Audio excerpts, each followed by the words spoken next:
Bill likes football very much and he often goes to matches in our town on Saturdays.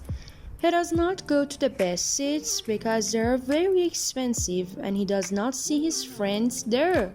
There was a big football match in our town last Saturday. First, it was very cold and cloudy, but then the sun shone and it was very hot. There were a lot of people on benches around Bill at a match. Bill was on one bench, and there was a fat man on a bench behind him. First, the fat man was cold, but then he was very hot. He took his coat off and put it in front of him, but it fell on Bill's head. Bill was not angry. He took the coat off his head, looked at it, and then smiled and said, "Thank you, but where are the trousers?"